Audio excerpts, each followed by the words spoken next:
All Nintendo video games are rated by the Entertainment Software Ratings Board and carry one of the following age-appropriate ratings. For additional information on game ratings, visit the ESRB at esrb.com.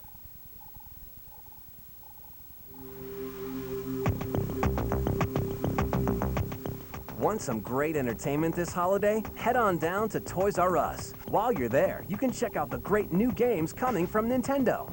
The Legend of Zelda, Majora's Mask for the N64 is coming October 26th. Some consider it a sequel to the greatest video game ever. Others claim that it's much better than the original. Let's talk with the experts at Nintendo.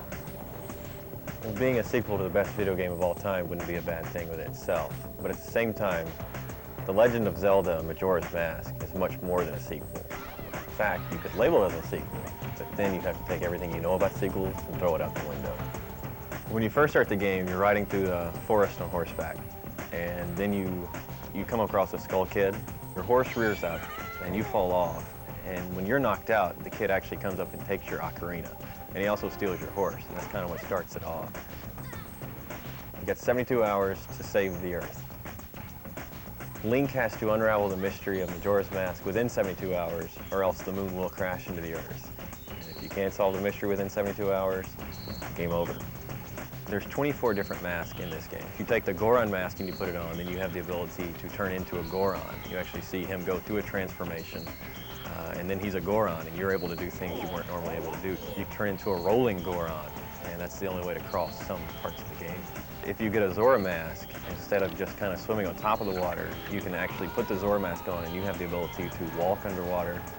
You can swim extremely fast underwater. So there's a whole bunch to do under the water. There's entire levels that take place underwater, and the only way you can do it with a Zora mask. And it's pretty graceful to watch him, kind of skim over the surface of the water. One of the things that makes the game really cool is that the whole time the clock is ticking. The moon is getting closer, and you're not going to stop any of that. You have so many things that you have to accomplish to stop this moon from falling. If you mess up even the least little bit on a couple of these things. The Legend of Zelda Majora's Mask requires the expansion pack to work. This game uses the expansion pack in a way that a lot of games haven't really used it yet. The bosses are more detailed. They'll have a higher polygon count.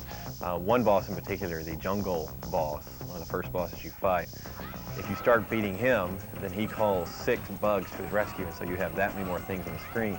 If we hit him a couple more times, then he releases about 300 butterflies into the air that will attack you. It's really incredible to see all that on screen. Everybody's going to love this game. Miyamoto is known for redefining the way games are supposed to be played, and this one's no exception. The Legend of Zelda Majora's Mask, your Link, and the world is waiting on you. Reserve your copy now at Toys R Us with a $10 deposit, and you'll be guaranteed to get a collector's edition gold cartridge with this unique 3D label. If you reserve your copy prior to October 25th, you'll also get $10 off this Toys R Us exclusive gold controller, regularly priced at $29.99, now just $19.99 with this offer. Think that's it? Think again. Check out the sequel to the platinum bestseller Banjo-Kazooie. It's Banjo-Tooie for the N64, coming November 21st. It's an extension of an already great game. First off, you're given all of the old moves that you had before, and being Banjo-Tooie, there's going to be more moves, larger environments, better graphics. One of the coolest new team moves they have is a level where Banjo whips her out like a shotgun, and it goes immediately into first-person view, and that's how you do the entire level. In the first game, you could shoot blue eggs. In Tooie, you have all these different color eggs. The humor is definitely carrying over from the first game.